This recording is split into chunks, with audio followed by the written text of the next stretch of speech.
The mop squeaked against the polished floors of forward operating base Thunder as Vera Novak pushed her cart through the empty corridors at 2 in the morning.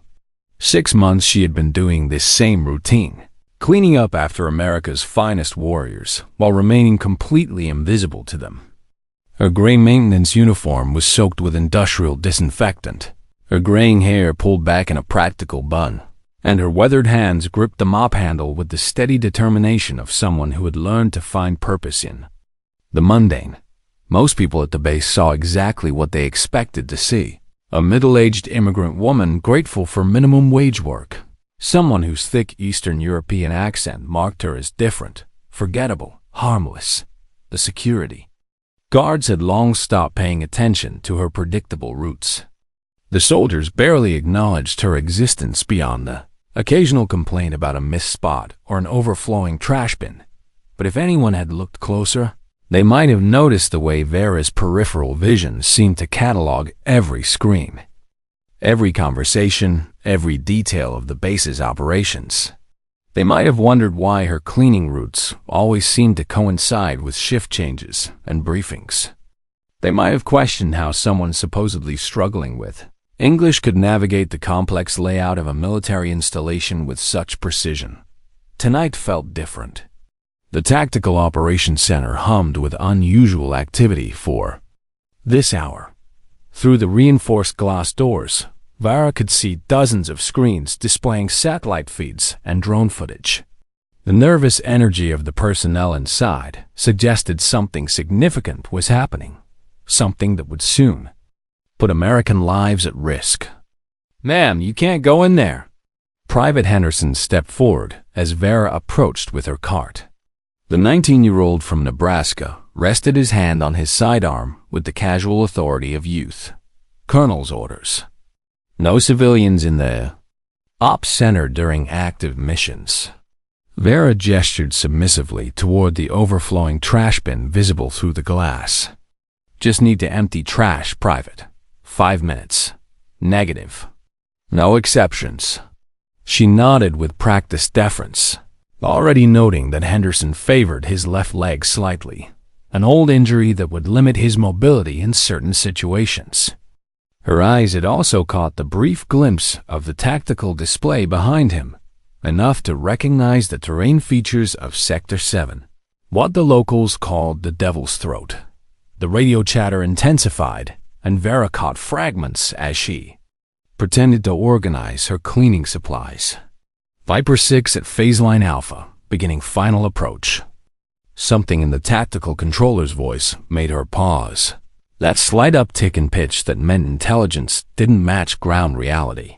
Colonel Mitchell emerged from the operations center, his face tight with the kind of stress that came from sending men into danger. The 51-year-old career officer nearly walked into Vera's cart, stopping short with visible irritation. "What the hell are you doing here at this hour?" His breath carried the faint scent of breath mints that didn't quite mask something stronger underneath. "Cleaning, sir," Vera replied, keeping her eyes downcast in the perfect imitation of a subservient employee. "At 0230? Get back to whatever supply closet you crawled out of. We're running military operations here, not a maid service." As Vera began to turn away, she made a calculated decision. "Sir, I couldn't help but overhear the team going to Sector 7. In my country, we called such places." Mitchell's face darkened dangerously. "You were listening to classified communications. I don't give a damn what you called it in whatever Eastern European hole you came from." He gestured sharply to 2 nearby Marines. "Escort this woman back to the civilian section, now." "Lads."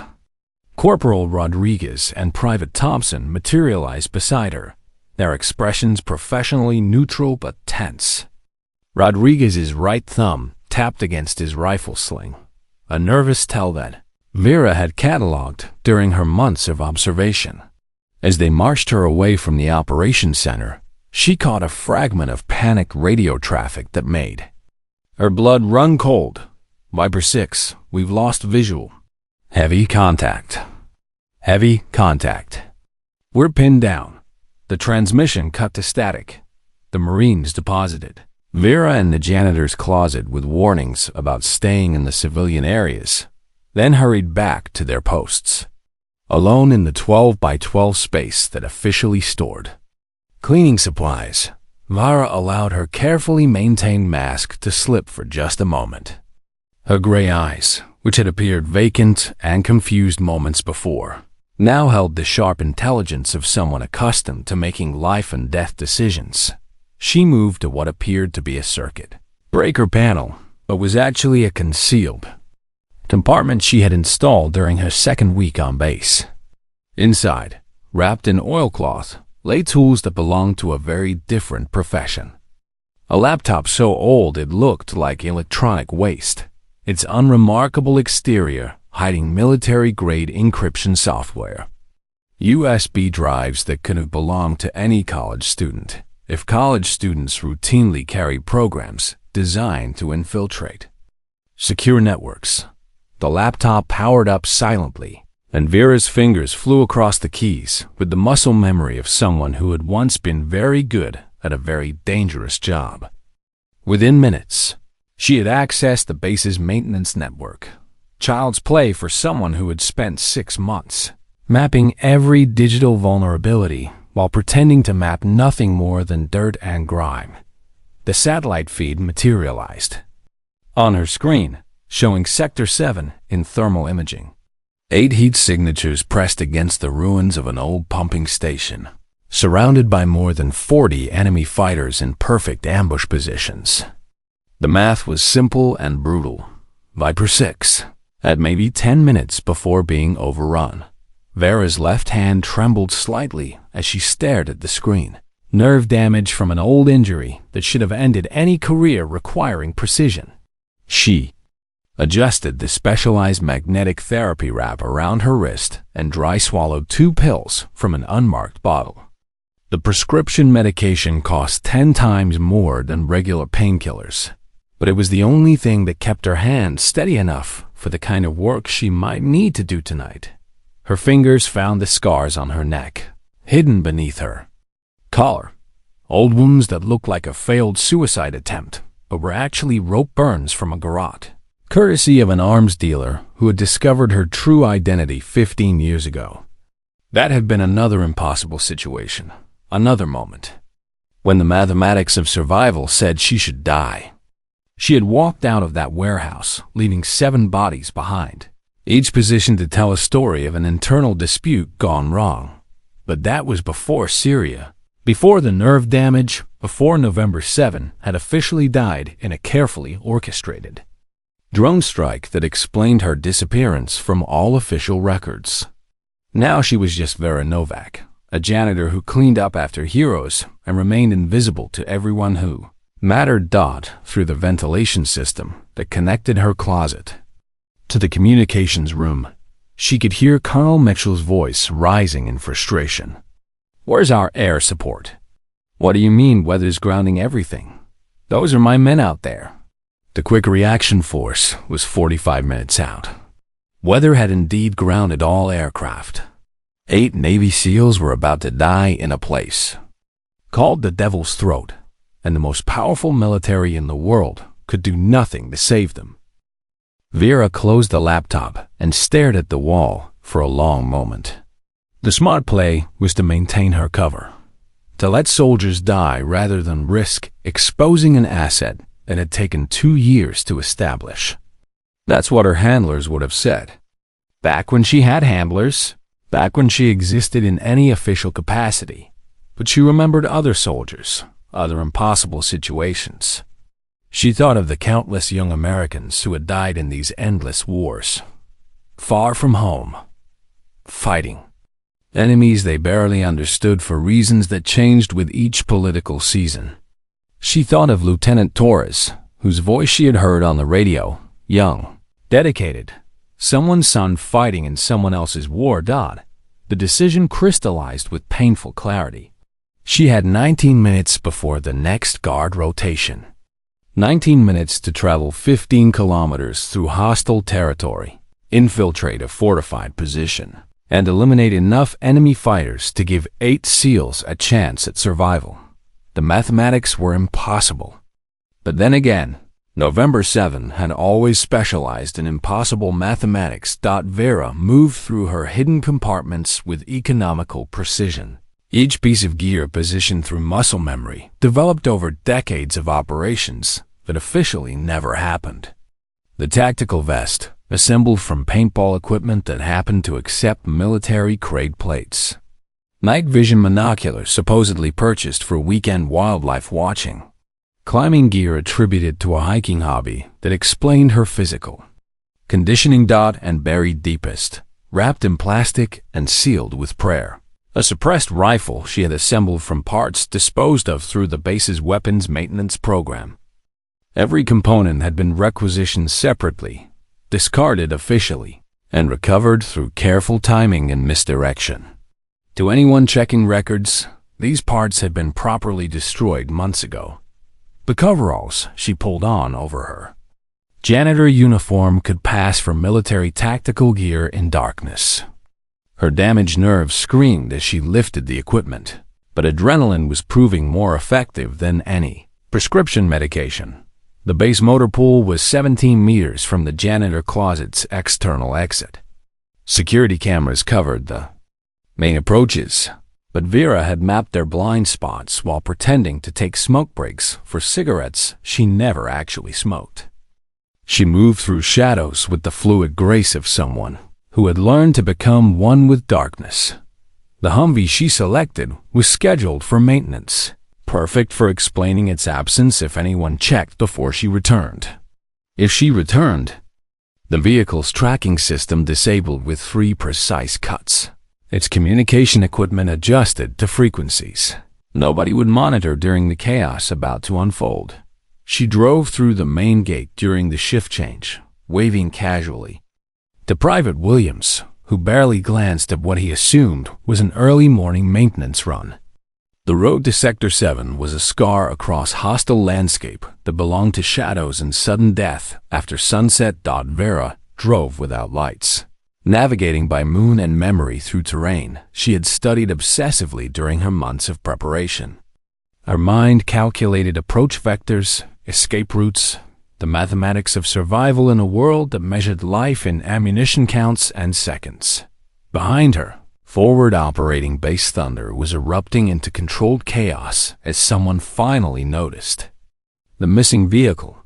Colonel Mitchell's voice would be loudest, demanding answers nobody could provide. Security footage would show nothing useful: corrupted files, convenient glitches, the digital equivalent of shrugged shoulders. The Devil's Throat opened before her like a wound in the earth, its rocky walls perfect for ambush and mass graves. Somewhere in that darkness, 8 Americans were minutes from death. Somewhere in that darkness, 43 enemy fighters thought they had already won. Vera stopped a Humvee 800 meters from the valley entrance and assembled her weapon with hands that no longer trembled. The medication had worn off hours ago, but combat had always been better than any prescription for steadying her nerves. She pulled out her encrypted communication device, technology that had cost more than most people's annual salary, ruggedized for deep cover operations in contested environments. Her fingers input a code that hadn't been used in 3 years, a digital signature that would send shockwaves through certain intelligence circles. The response came immediately. November 7 terminated. Confirm identity. Death is just a cover story, she replied, using the authentication phrase that would unlock resources most governments didn't know existed. Initiating Ghost Protocol, 40+ targets. Send the package to grid coordinates 347. A pause that lasted exactly 4 seconds. Then, package delivered in 15 minutes. Good hunting. The package would be electronic warfare. Support: selective jamming of enemy communications, spoofed radio traffic, digital chaos to complement what she was about to unleash physically. But first, she needed to thin the herd through more traditional means. Vera checked her watch and began moving toward the sound of gunfire. In exactly 15 minutes, the mathematics of death in the Devil's Throat were about to change dramatically. Behind her, the stolen Humvee sat empty, its engine ticking as it cooled in the desert air dot in the Tactical Operations Center. Colonel Mitchell was screaming at subordinates who had no answers to give. And somewhere in the darkness ahead, 8 Navy SEALs were about to discover that sometimes guardian angels wore janitor uniforms and carried mops instead of wings. The legend of November 7 was about to be rewritten in blood and shadows, one impossible mission at a time. The Devil's Throat lived up to its reputation as Vera moved through the rocky terrain like liquid shadow. Her footsteps were calculated to land on solid stone rather than loose gravel. Each movement planned to avoid the natural choke points where sound carried. Through her night vision, the enemy positions materialized with crystal clarity. A cruiser, textbook ambush formation that had probably been used to kill coalition forces for months. 43 fighters with overlapping fields of fire. Machine gun nests positioned on the high ground. Rocket-propelled grenade teams ready to cut off any retreat. And something else that made her blood run cold: technical vehicles hidden under thermal blankets, invisible to standard surveillance, but betrayed by the subtle heat signatures of idling engines. The nearest sentry leaned against a boulder, his rifle resting across his lap while he shared tea with another fighter. Their quiet conversation in Arabic covered Vera's approach until she was close enough to smell the cardamom in their drinks. The neural strike points hadn't changed since her instructors had drilled them into her memory 20 years ago. Precise. Pressure on the vagus nerve cluster. Temporary paralysis of the respiratory system. Unconsciousness in 3 seconds. The first sentry collapsed into his companion's arms with no more sound than a sigh. The second fighter had just enough time to register confusion before Vera's fingers found the same pressure points on his neck. She lowered both bodies gently, arranging them to appear as if they had simply fallen asleep on watch. 2 down. 41 to go. The machine gun positions were the priority. 3 nests with interlocking fields of fire, each manned by teams of fighters who had grown comfortable in their tactical superiority. Vera moved between them using the terrain's dead spaces. Those narrow corridors where overlapping fields of fire created blind spots that could be exploited by someone who understood the geometry of death. The first nest fell to a combination of pressure point attacks and a ceramic blade that sliced through arteries with surgical precision.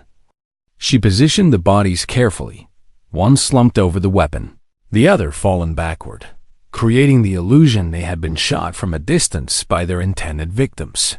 Through intercepted radio communications, she had identified at least 3 different tribal affiliations among the enemy force. Classic signs of a coalition held together by convenience rather than loyalty, with natural fault lines that could be exploited by someone who understood human psychology as well as military tactics. The second gun crew presented a more complex problem. They were alert, scanning their sectors with professional discipline that suggested former military training. Vera palmed a small device from her vest, another piece of equipment that had been acquired through creative procurement. Methods.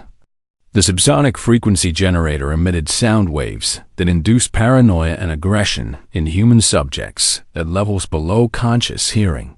Within seconds of activation, the nearest gunner was rubbing his temples and muttering complaints about headaches.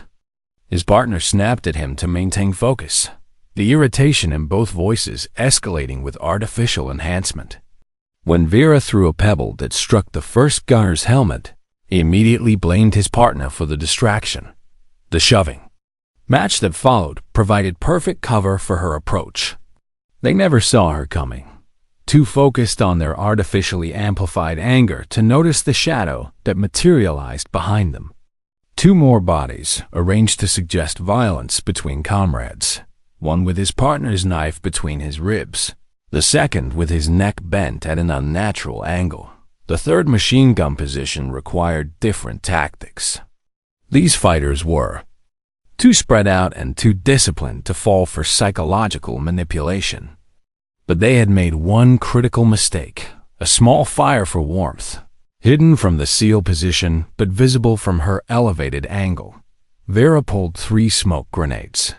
From her vest, devices she had modified with chemical additives that would create dense, choking clouds. She pulled the pins and rolled them downslope, watching the wind carry the toxic smoke directly into the gun position. The fighters abandoned their post, coughing and cursing as they stumbled into her killing ground. The ceramic blade found 4 throats in quick succession, while 2 others she disabled with neural strikes that left them unconscious but breathing. Let the survivors find some of their comrades alive. It would add to the confusion, the growing sense that something supernatural stalked them in the darkness. Viper 6, do you copy? The enemy commander's voice crackled over captured. Radios throughout the valley. Report your status immediately. Why have you ceased fire? Vera smiled coldly as she keyed one of the captured radios, using voice modulation, technology to speak in the regional dialect she had perfected during months of preparation. Commander, we have a serious problem. The Iraqi units are firing on Syrian positions. They're trying to claim all the credit for killing the Americans. What? That's impossible.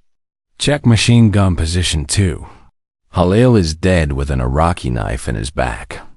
They're trying to eliminate witnesses so they can report a clean victory to their handlers. The radio exploded with angry voices as her words found their mark. Vera moved to her next position, leaving behind an electronic device that would broadcast pre-recorded arguments on enemy frequencies.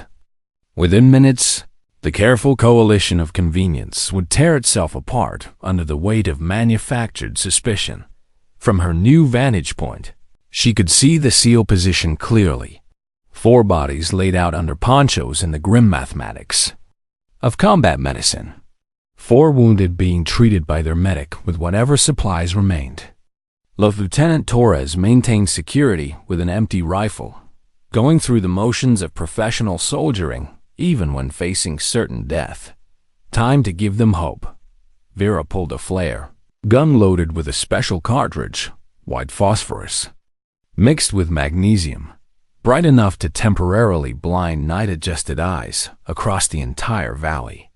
She fired it directly at the enemy command position, watching through her monocular as fighters scattered from the burning light like roaches from a kitchen bulb dot in the chaos that followed. She moved toward the hidden technical vehicles, those mobile weapons platforms that could turn the pumping station into rubble with sustained fire.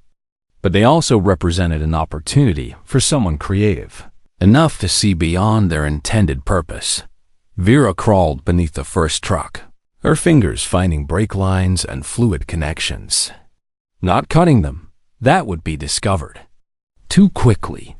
Instead, she loosened fittings just enough that aggressive driving would cause catastrophic system failures. She repeated the process with power steering and transmission lines, any component that could fail spectacularly under the stress of combat maneuvering. The enemy commander was screaming now, demanding his subordinates restore order to what should have been a simple execution.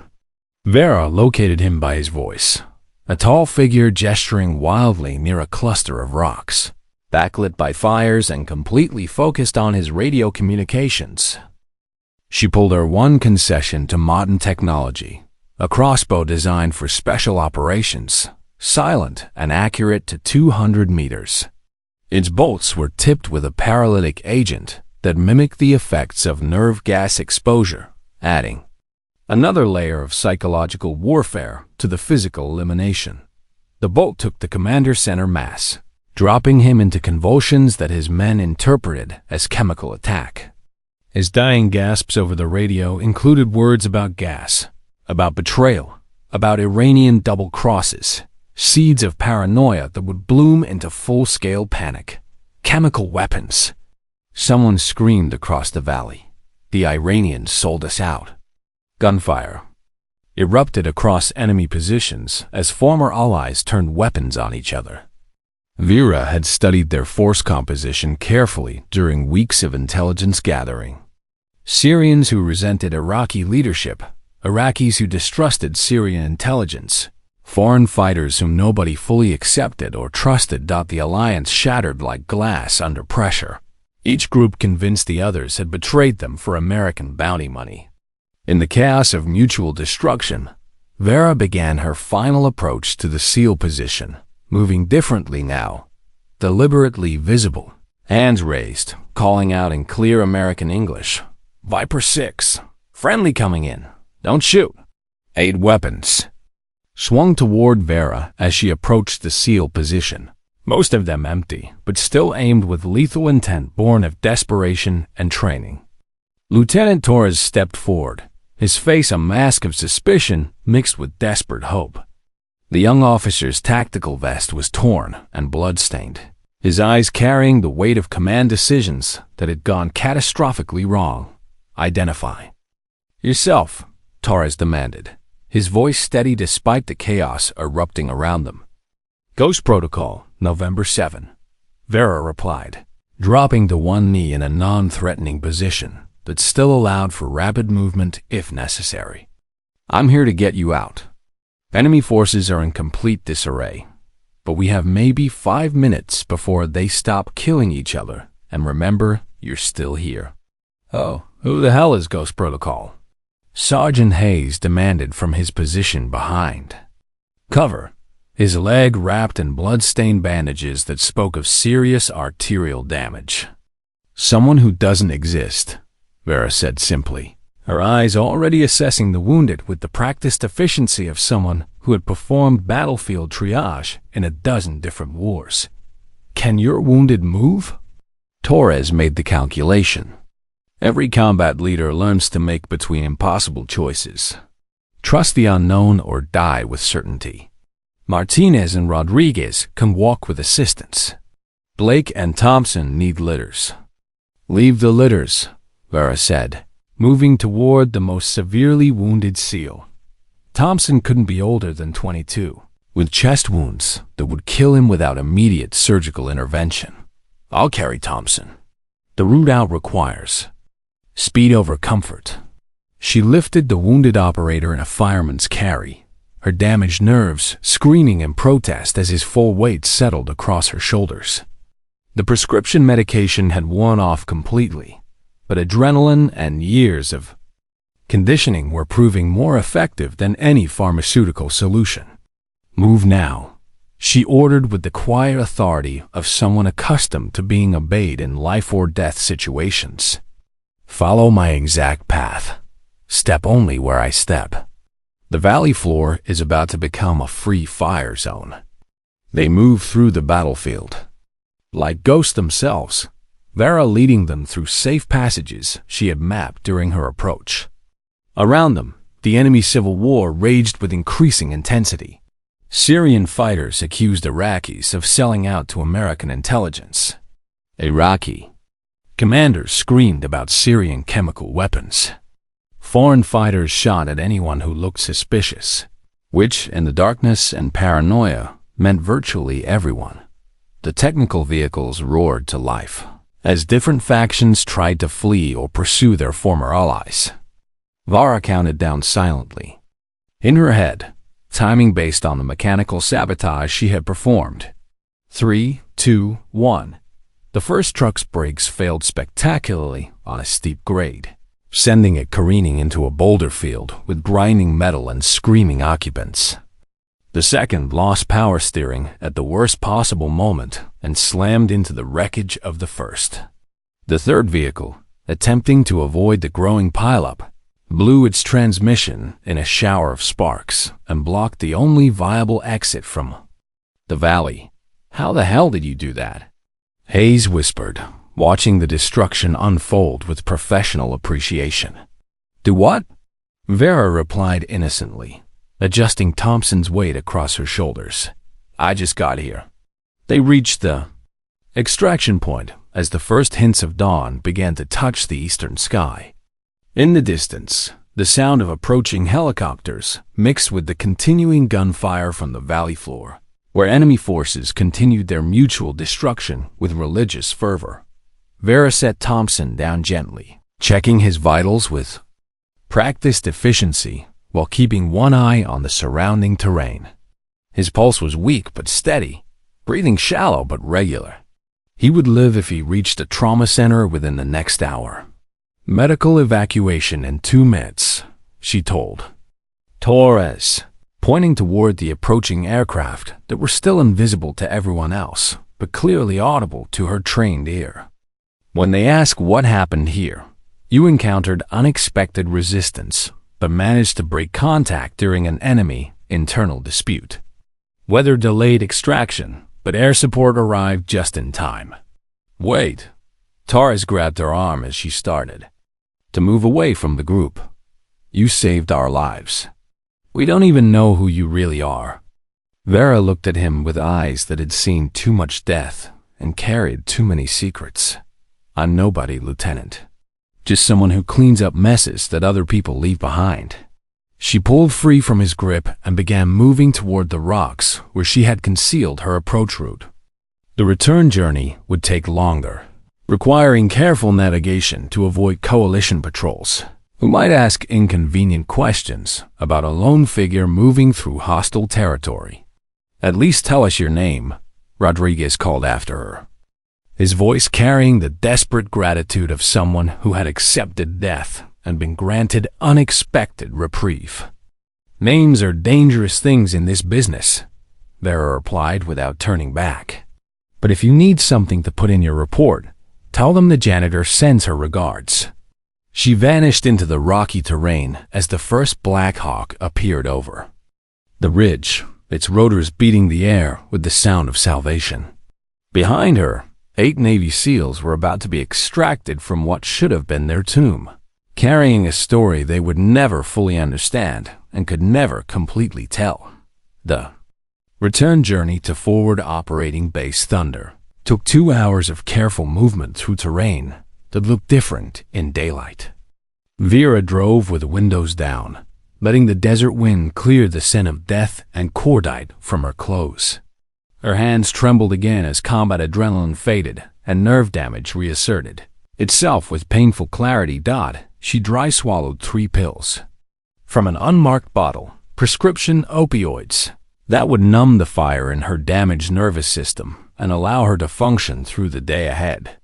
The medication was expensive and difficult to obtain, but necessary for maintaining the fiction that she was just another immigrant grateful for minimum wage employment. Forward Operating Base Thunder appeared with the sunrise, its guard towers and concrete barriers a monument to American determination in hostile lands. The main gate buzzed with unusual activity, vehicles coming and going in the controlled chaos that followed any successful mission that had nearly gone disastrously wrong.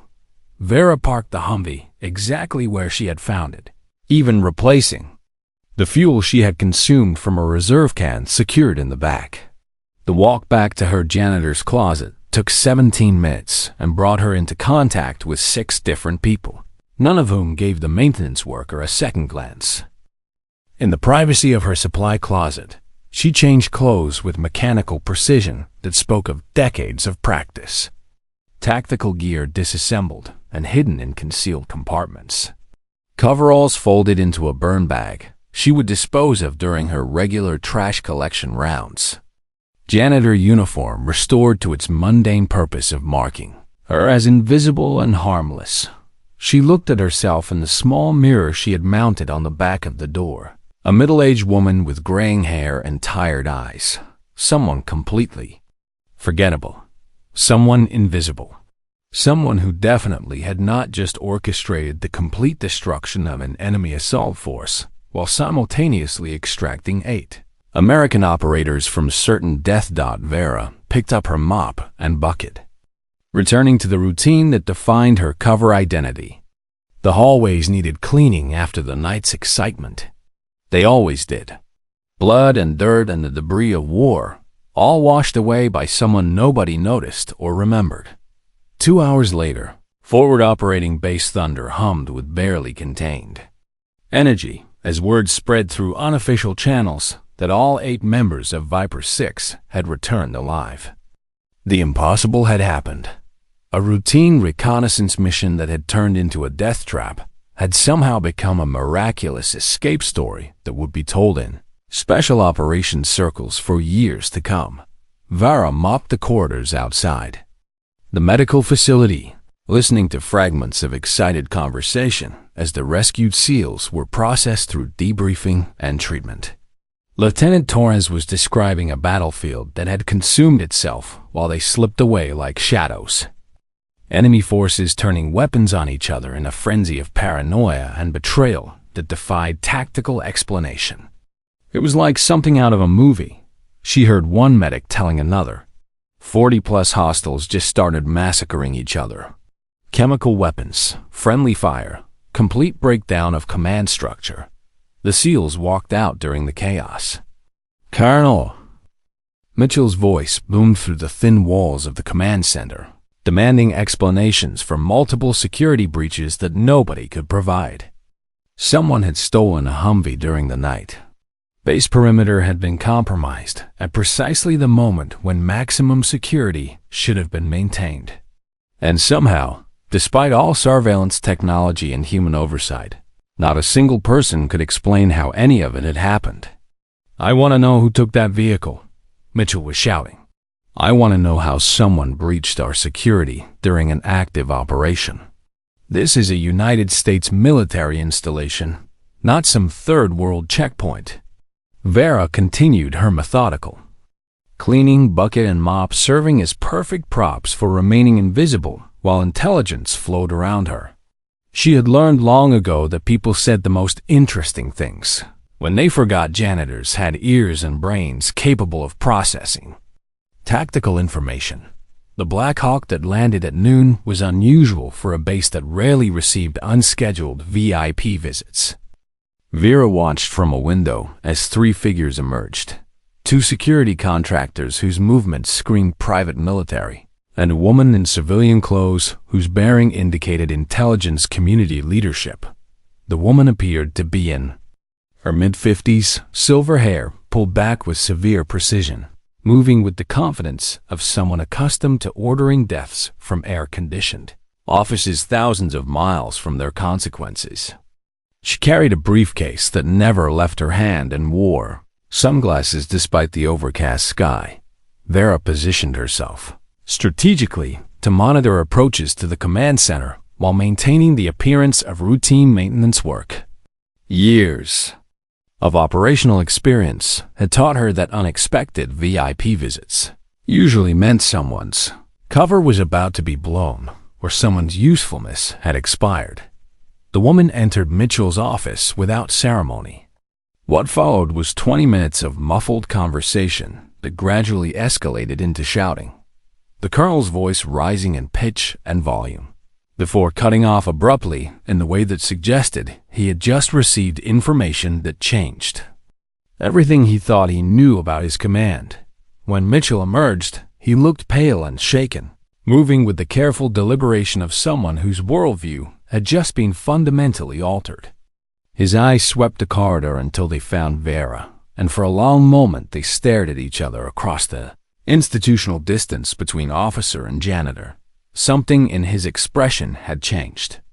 The casual dismissal and barely concealed contempt had been replaced by uncertainty, confusion, and what might have been the beginning of respect.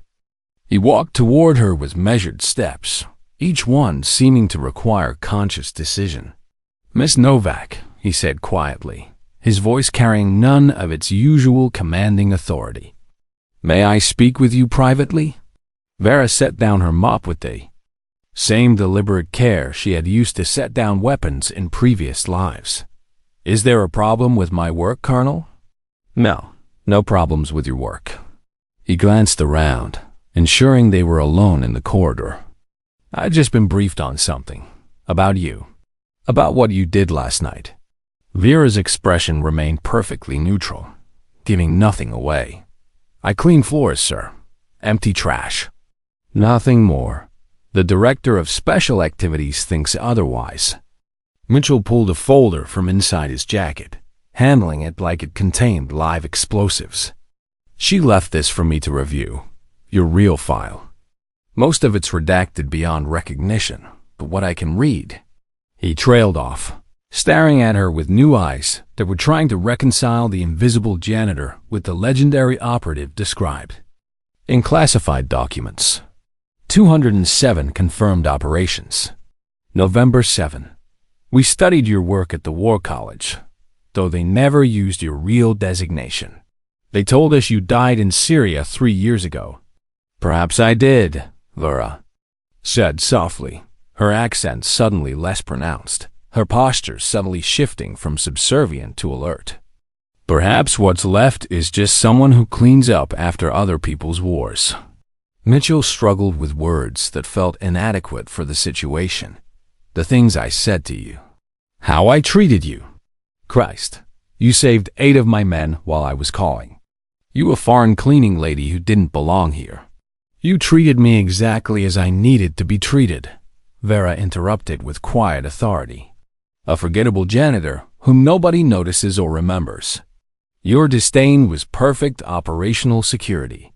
Colonel, it kept me invisible and therefore effective. But why stay? Why live like this when you could? He gestured helplessly, unable to articulate alternatives for someone whose official existence had been carefully erased. Vera picked up her mop again, the mundane tool somehow transformed by the knowledge of what else those hands had wielded. Because somewhere tonight, another team will walk into another trap. Someone needs to be watching. Someone needs to be ready to act when the official channels fail. She met his eyes with a gaze that held depths he was only beginning to appreciate. And janitors see everything while being seen by no one.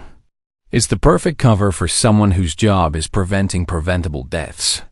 Mitchell stood straighter, and for a moment she thought he might salute. Then he caught himself, professional instincts overriding personal impulses. He understood what she was telling him, that her effectiveness depended on maintaining the illusion that had fooled him completely until classified briefings destroyed his assumptions. Your secret is safe, Miss Novak. But if you ever need anything, resources, support, official backing for operations, you just have to ask. I need you to keep calling me Janitor Lady, Vera said with the ghost of a smile. I need you to complain about my work when other people are listening. I need to remain invisible, forgettable, and completely beneath official notice. Mitchell nodded slowly, beginning to grasp the complexity of maintaining deep cover in an environment where everyone thought they knew everything about everyone. I understand, but how do I? How do we handle this going forward? You handle it exactly the way you handled it before last night, Vera replied. The only difference is that now you know why the janitor sometimes takes longer to clean certain areas, and why she occasionally needs access to spaces that are supposedly off-limits to civilian personnel. As Mitchell walked away, she heard him bark at a passing airman with renewed vigor. Tell that janitor she missed a spot by the armory. This place looks like hell. The airman looked confused but relayed the message dutifully. Vera nodded with practiced subservience and pushed her cart toward the armory. Just another invisible woman in a gray uniform who cleaned up after American heroes. But that night, as she sat in her closet reviewing satellite feeds on her ancient laptop, new intelligence suggested another operation forming, another trap being set for young Americans who might walk into death without proper warning. Her secure phone buzzed with a text from an untraceable number. Package delivered successfully. 8 packages received intact. Ghost Protocol appreciates November 7's continued initiative. She deleted the message and returned to her screens. Tomorrow she would mop floors and empty trash. Tomorrow she would be invisible and ignored and dismissed as just another grateful immigrant. But tonight she was still November 7, Guardian, Angel of Forgotten Wars, protector of those who would never know her name. 3 days after the Viper 6 extraction, Vera noticed the changes in how people moved around her. Subtle shifts that would have been invisible to civilian eyes, but spoke volumes to someone trained in reading human behavior under stress. Colonel Mitchell maintained his public dismissal of her work with Academy Award precision, but his body language had fundamentally altered when he thought nobody was watching. The real problem came from Sergeant Davis, the 24-year-old communication specialist who had always treated her with casual contempt. Davis possessed the dangerous combination of basic intelligence and unlimited confidence that made him notice patterns other people missed. He had begun paying attention to the janitor in ways that could prove catastrophic for operational security. "Something's not right about that cleaning lady," Vera overheard him telling his supervisor during what he thought was a private conversation. She was mopping outside the ops center right before the Viper 6 mission went sideways. Then she disappeared for hours during the night shift, and suddenly our guys walk out of an impossible situation. His supervisor, Staff Sergeant Williams, dismissed the concern with the weary patience of someone managing conspiracy theorists. "Davis, you're seeing connections that don't exist. The woman empties trash cans. She doesn't orchestrate military operations." "But think about it," Davis pressed, his voice carrying the evangelical fervor of someone convinced he had uncovered hidden truth. "Foreign national, works nights, has access to areas where she could overhear classified information. When's the last time anyone actually verified her background?" Vera continued mopping the corridor outside their office, her movements maintaining the same mechanical rhythm while her mind calculated rapidly escalating risks. Davis was asking exactly the right questions, following exactly the logical trail that any competent security investigation would pursue. If he pushed hard enough, someone might actually listen. The background she had constructed for Vera Novak would survive casual scrutiny, but Davis was suggesting the kind of detailed investigation that could uncover discrepancies in employment records, immigration documentation, and financial histories. Discrepancies that existed because November 7's legend had been built for short-term operations, not extended deep cover assignments. That evening, she accessed her concealed communications array and sent a carefully coded message through channels that officially didn't exist. Cover identity showing stress fractures. Request immediate legend enhancement or extraction authorization. The response arrived 6 hours later. Legend enhancement impossible due to budget constraints. Extraction not authorized due to ongoing operational requirements. Recommend local solution to security concerns. Local solution. The euphemism made her smile without humor. In intelligence parlance, that meant eliminate the threat using whatever resources and methods were available in theater. Make the problem disappear in ways that wouldn't attract additional attention or investigation. Vera had killed hundreds of people during her operational career, but always enemy combatants, always in active theaters of war, always with official sanction that existed somewhere in classified files. Sergeant Davis was an American soldier whose only crime was being observant and persistent. The mathematics of the situation were clear, but the moral calculus was infinitely more complex. She spent the next day observing Davis with professional attention, mapping his routines and identifying vulnerabilities that could be exploited if elimination became necessary. He lived alone in bachelor quarters, maintained irregular sleep schedules due to shift work, and had a documented history of recreational pharmaceutical use that could provide cover for an apparent overdose. But she also noticed other details that complicated any lethal calculus. Photos on his desk showed parents who were obviously proud of their son's military service. Letters from a younger sister attending college on benefits provided by his enlisted status. A girlfriend whose picture suggested genuine affection rather than casual relationship. Davis was someone's son, someone's brother, someone's future. His death would create exactly the kind of official attention that her handlers wanted to avoid, generate exactly the kind of investigation that would threaten other ongoing operations. The local solution they had suggested might solve one problem, while creating 10 others.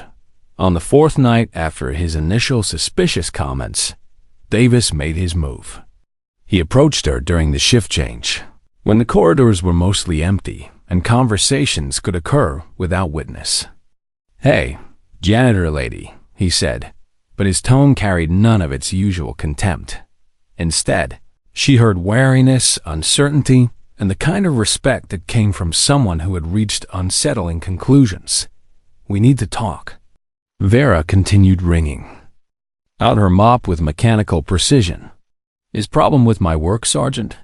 "Cut the act," Davis said quietly. "I know you understand English perfectly.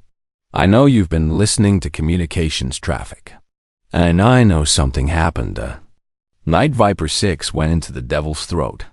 She looked up, allowing her carefully maintained mask to slip just enough to let intelligence show through the vacant expression. "What do you want, Sergeant Davis?" The use of his name without his having introduced himself confirmed his suspicions, while demonstrating that she knew far more about base personnel than any janitor should. His hand moved instinctively toward his sidearm, then stopped as training reminded him that drying weapons on civilian personnel required justification he couldn't provide. "I want to know who you really are," he said. "I want to know what happened out there, and I want to know why 8 SEALs walked out of what should have been a massacre." Vera set down her mop and studied him with eyes that had evaluated countless potential threats over decades of operations. Davis was intelligent, observant, and unfortunately correct in his basic assessment. He was also young enough to believe that truth was always preferable to comfortable lies. "The truth is dangerous, Sergeant," she said finally. "More dangerous than you understand. Some knowledge carries prices that outlive the people who acquire it." "Try me," he replied with the confidence of someone who had never faced consequences more serious than military discipline. Vera made a decision that violated every principle of operational security she had ever learned. "Walk with me, Sergeant Davis, and listen very carefully to what I'm about to tell you, because your life may depend on understanding exactly how much danger you've stumbled into." They moved through empty corridors while she spoke in quiet tones about wars that weren't officially happening, operations that never appeared in any records, and the kinds of people who cleaned up messes that governments preferred to forget. She told him just enough truth to satisfy his curiosity while withholding details that could compromise ongoing operations or endanger other assets. "So you're some kind of spy," Davis said when she finished, his voice carrying the uncertain mixture of excitement and terror that came with confirmed conspiracy theories. "I'm someone who prevents preventable deaths," Vera corrected. "Someone who makes sure that soldiers like you come home to families who love them. Someone who exists in the spaces between official policies and practical necessities." Davis walked in silence for several minutes, processing information that fundamentally altered his understanding of how the world actually worked. "What happens now?" he asked finally.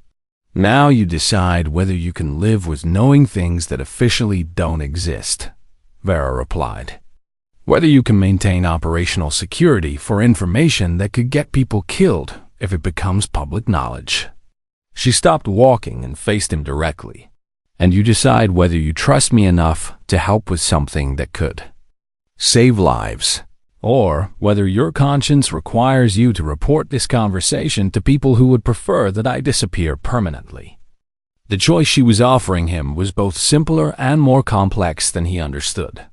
Help maintain her cover and become complicit in operations that existed outside official oversight, or trigger a chain of events that would result in her extraction and the loss of an asset that had proven capable of preventing American casualties. "What kind of help?" Davis asked, his voice carrying the wariness of someone beginning to understand the magnitude of what he had stumbled into. Vera smiled for the first time since their conversation began.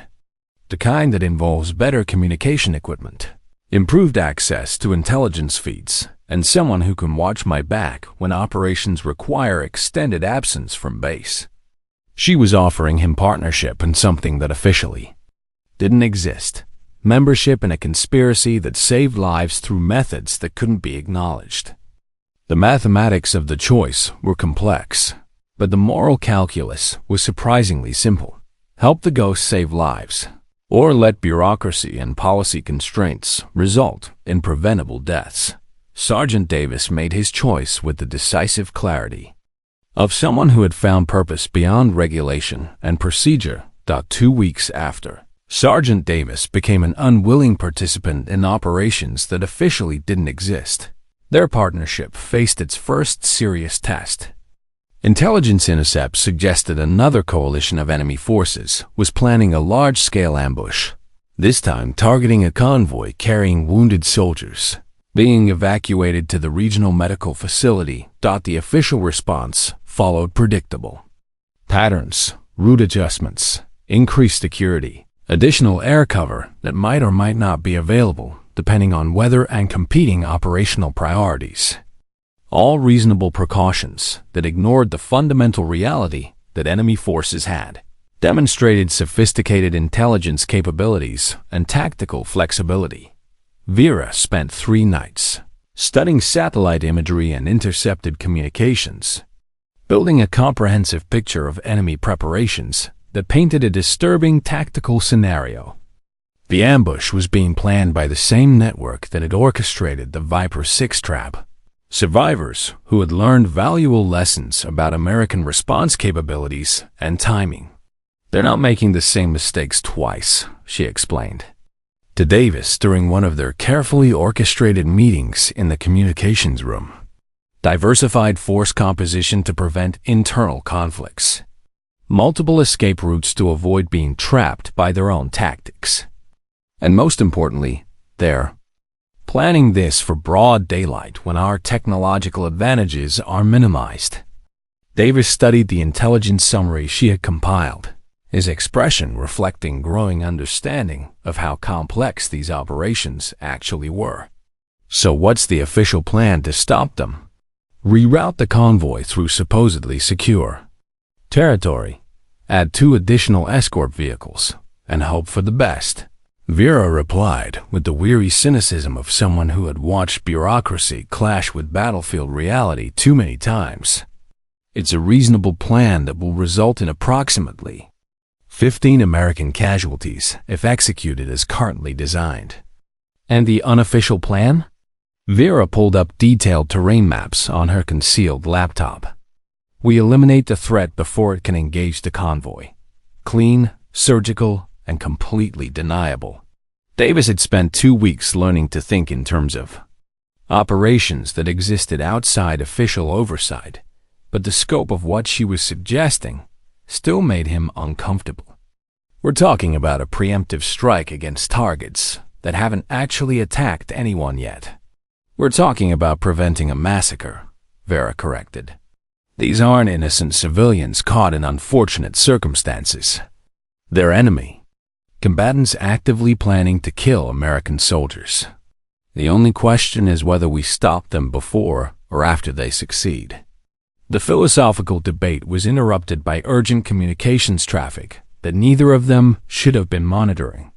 The convoy departure had been moved up by 12 hours due to the critical condition of several patients.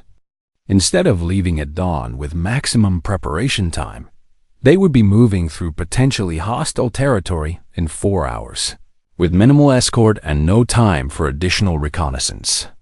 The timeline just collapsed, Davis said, stating the obvious with the kind of professional calm that came from months of managing crisis communications. Vera was already moving, pulling equipment from concealed compartments with the fluid efficiency of someone who had planned for exactly this. Contingency.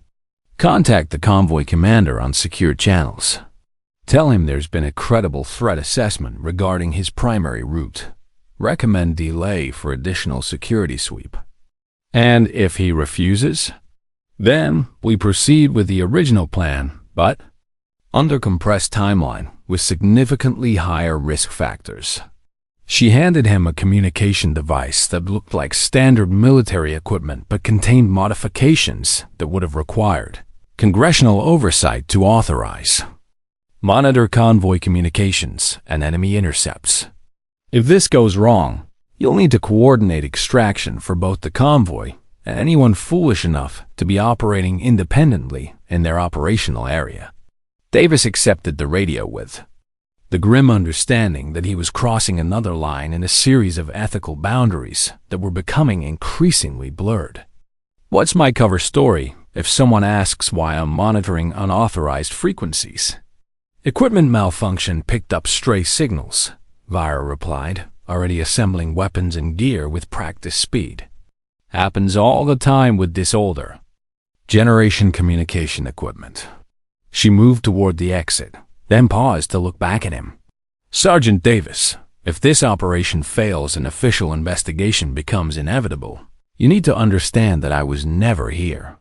You monitored some unusual radio traffic, reported it through proper channels, and received no response because everyone was focused on convoy security.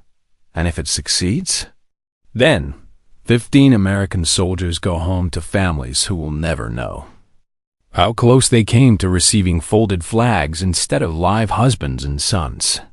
Vera checked her watch and calculated travel time to the ambush site. Either way, you maintain plausible deniability and continue your regular duties as if this conversation never happened.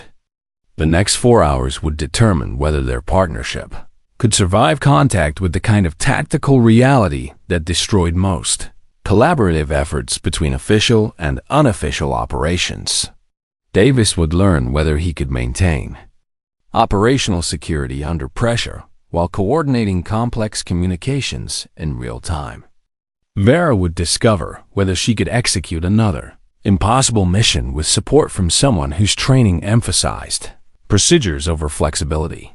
But as she prepared to vanish into hostile territory for the second time in 3 weeks, both of them understood that they were fighting for something more important than career advancement or bureaucratic approval.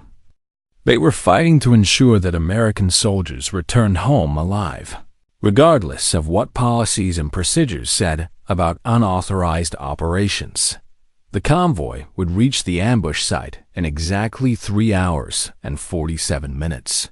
Enemy forces were already in position, confident that their intelligence preparation and tactical superiority would result in another devastating victory against overconfident Americans.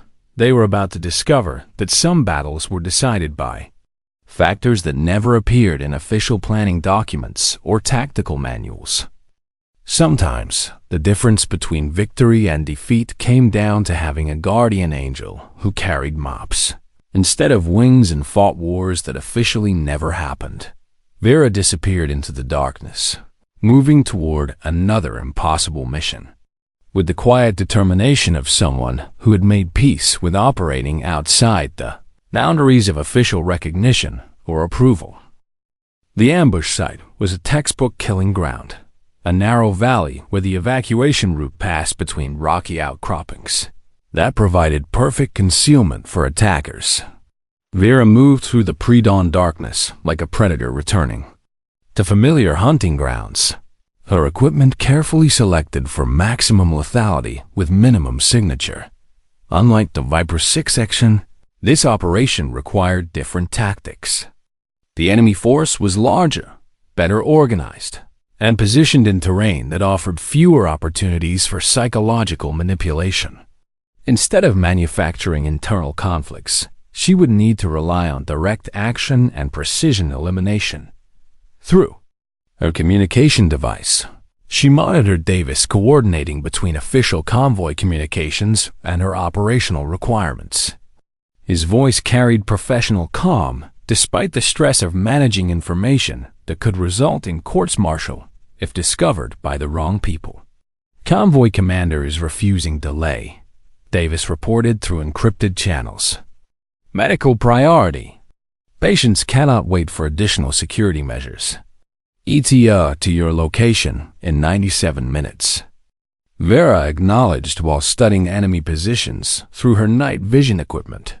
42 fighters distributed across 7 defensive positions, with interlocking fields of fire designed to turn the valley floor into a death trap. Machine gun nests anchored the defense, while rocket-propelled grenade teams were positioned to destroy any vehicles that survived the wave. The initial engagement thought the mathematics were daunting but not impossible. 7 positions meant 7 separate tactical problems that required individual solutions. The key was timing, creating enough chaos to degrade their coordinated defense while eliminating enough firepower to give the convoy a fighting chance to break through. She began with the most isolated position, a 2-man observation post that provided early warning for the main force. The ceramic blade found both targets in quick succession, their bodies positioned to suggest they had fallen asleep on watch. By the time anyone checked on them, the convoy would be long gone. The first machine gun nest required more complex tactics. Vera used her smoke grenades to create concealment while approaching from an unexpected angle, exploiting dead ground that the defenders had assumed was impassable. The suppressed rifle spoke twice in rapid succession, precise shots that eliminated both crew members before they could alert the main force. Position 3 presented the greatest challenge, a heavy weapons team with excellent fields of observation and multiple escape routes. Instead of direct assault, Vera employed the explosive charges she had carried for exactly this contingency. Carefully placed devices that would appear to be the result of unstable ammunition, storage rather than sabotage.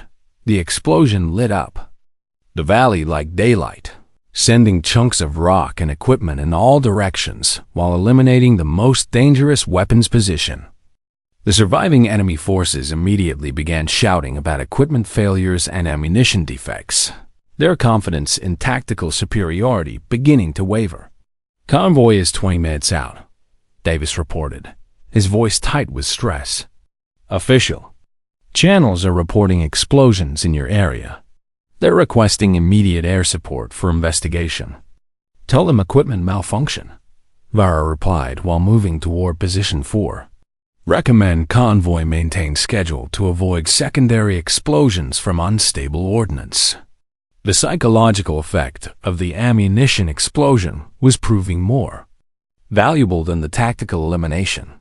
Enemy fighters were questioning their equipment, their ammunition, their leadership's assurance that this operation would proceed smoothly. Doubt was spreading through their ranks like poison, degrading their coordination and confidence.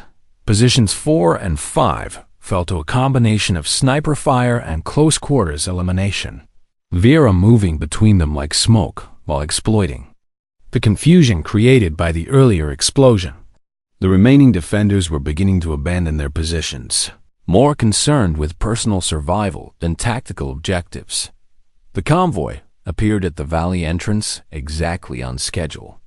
8 vehicles carrying wounded soldiers who deserved to reach medical care alive. Through her scope, Vera could see the convoy commander scanning the ridgelines with professional wariness, sensing that something was wrong, but unable to identify specific threats. The remaining enemy positions opened fire simultaneously. Their coordinated barrage designed to stop the convoy in the kill zone where concentrated firepower could destroy every vehicle. But instead of the devastating crossfire they had planned, only scattered shots rang out from positions that were already compromised or abandoned.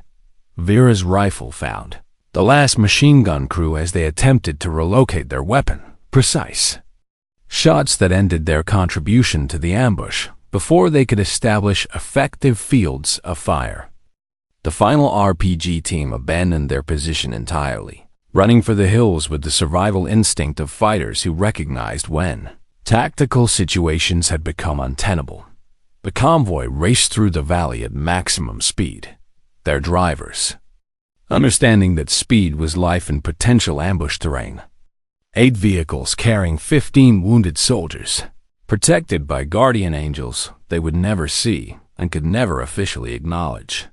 Convoy clear of danger area, Davis reported, relief evident in his voice despite professional training. That emphasized emotional control. No casualties, no contact with hostile forces.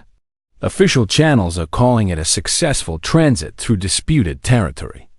Vera remained in position until the convoy's dust trail disappeared over the eastern ridge, ensuring that no follow-up attacks could threaten the evacuation.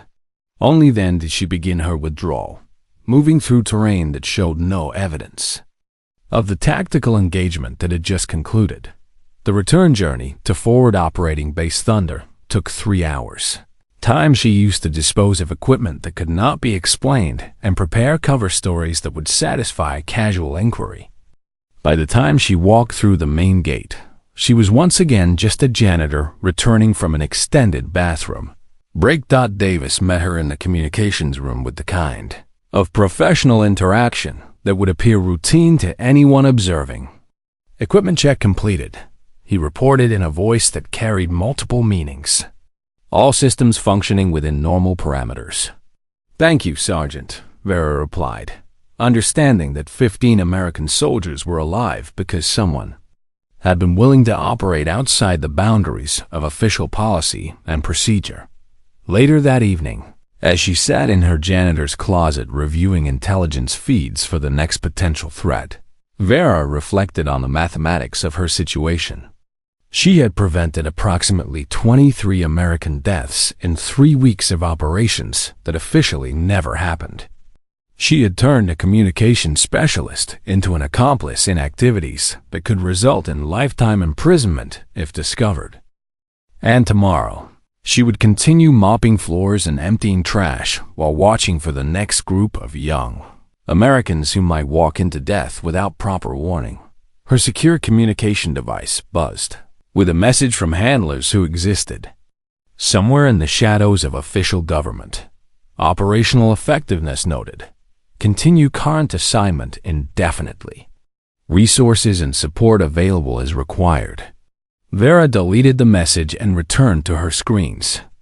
Satellite imagery showed new enemy movement patterns. Fresh intelligence suggested another trap being prepared. Another group of soldiers who would need protection they couldn't request and wouldn't receive through official channels. She thought of Lieutenant Torres and his 7 teammates, alive because someone had been willing to become a ghost. She thought of 15 wounded soldiers who had reached medical care because someone had been willing to operate outside the system designed to protect them. Tomorrow she would be invisible again, just another immigrant janitor grateful for minimum wage employment. But tonight she remained November 7, guardian angel of forgotten wars, protector of those who would never know her name.